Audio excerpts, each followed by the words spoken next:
आता हे पहा इथे ग्ल पासून येणारे शब्द आपण इथे बनवत आहोत. हे पहा ग्लॅड, ग्लॅड म्हणते वेळेस काय ॲ लपलेला आहे यामध्ये, तर हे ग्ल इथे घेतलेलं आहे, यामध्ये लपलेला ॲ इथे घेतलेला आहे आणि हे ड इथे घेतलेलं आहे. तर ग्ल साठी GL, ॲ साठी ए आणि डी साठी ड. तर ग्लॅडची स्पेलिंग बनते GLAD ग्लॅड.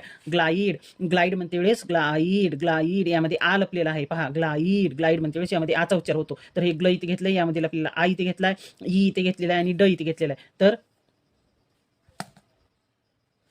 तर पहा आ इथे घेतलेला, ई इथे घेतल्या, ड इथे घेतलेला आहे. तर ग्ल साठी GL आणि आ आणि ई साठी दोन्हीसाठी आयच घेतलेला आहे. इथे काही रूल्स आहेत, त्यांचा व्हिडिओ मी नंतर बनवणार आहे. आई साठी काय येते, ई ए साठी काय येते, अशा प्रकारे दोन स्वर जोडून त्याच्यासाठी एकच इंग्लिश अक्षर तयार होते. असा एक व्हिडिओ मी बनवणार आहे. तर ड साठी डी येते. तर ग्लाइडची स्पेलिंग बनते GLID ग्लाइड. ग्लो, ग्लो म्हणते वेळेस ग्लो मध्ये ओ लपलेला आहे. तर ग्ल इथे वेगळा केलेला आहे, यामधला ओ इथे वेगळा केलेला आहे. तर ओ इथे वेगळा केल्यानंतर ह्या ग्लला लागलेला हा काना आणि मात्रा निघून गेला इथे. अशा प्रकारे ह्या काना आणि मात्रेमुळेच यामध्ये ओ दडलेला होता, तो ओ इथे घेतला.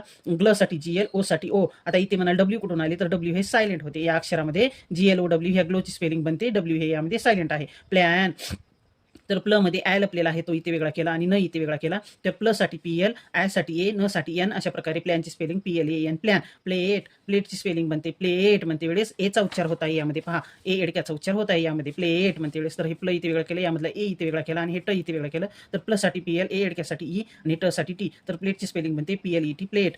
प्ल मध्ये अ लपलेला आहे, तो इथे वेगळा केला आणि हे ग इथे घेतले. प्ल साठी PL, अ साठी यू आणि जी साठी ग. PLUG प्लगची स्पेलिंग अशा प्रकारे बनते. प्लसची स्पेलिंग बनते PLUS प्लस, PLUS प्लसची स्पेलिंग अशा प्रकारे बनते.